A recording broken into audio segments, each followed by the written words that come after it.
Hey guys, Chad Wesley Smith here for Juggernaut Training Systems and JTSStrength.com. Just answering some questions I got through Facebook. Make sure you head over, like the Juggernaut Training Systems page on Facebook. Take advantage of our weekly live Q&As with Team Juggernaut members. Ask me questions on there. I'll either answer them, just type them out there, or answer them in a video, or if they're a really good question, maybe they turn into an article. So this question is coming from Frederick Vestergaard Kjemtrup. I don't know. There's a lot of consonants in a row in one of those, and I don't know how to say it. And he's asking about sumo deadlifts versus conventional deadlifts, close grip bench press versus wide grip bench press, wide stance squat versus narrow stance squat. What decides it for a lifter? Is it always about minimizing the range of motion, or are the quote-unquote inefficient variations really better for some people? And he says, Benedict and Konstantovs certainly have no trouble deadlifting conventional.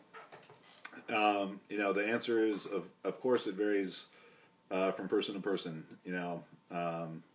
Some people are going to be better suited to squat with a narrow stance. Eric Lillibridge is a perfect example of this.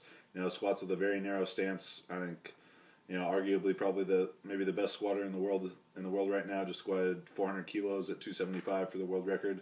Team Juggernaut member, of course. And then, the majority, I think, of the best deadlifters of all time are conventional deadlifters. Ed Cohen is the only one that comes to mind with his 901 at 220, which is arguably the best deadlift of all time, considering the body weight and stuff. That was a sumo puller, but Andy Bolton, Magnuson, Constantine, Vince Urbank, most of those guys, those guys are all conventional pullers. So, as far as the sumo versus conventional thing, tons of guys have pulled huge conventional. So there's no reason that you can't. But some people are just going to be better built to pull sumo, and that's what you got to figure out for yourself. And then as far as the stuff with the bench goes, a wide grip bench, is mechanically much more advantageous, but it's also much more stressful to the shoulder and that the pec shoulder tie-in area. I've had a lot of issues with that. I bench with a pretty close grip in competition. I bench with my pinkies on the rings, and I know from speaking to Constantine, who benches with a very narrow grip in competition, that he just had too many injuries to that area.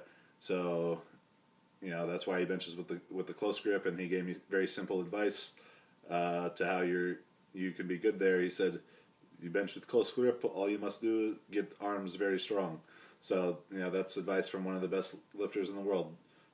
Bench with a close grip, just get your arms really strong. Simple as that.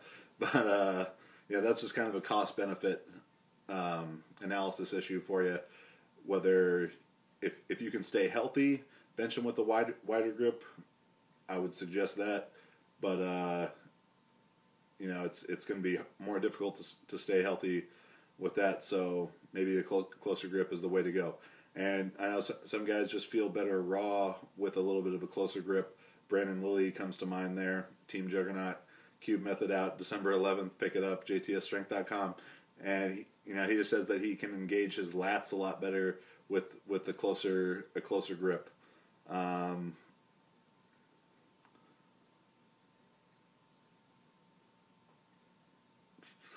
I guess that's pretty much my answer to that question.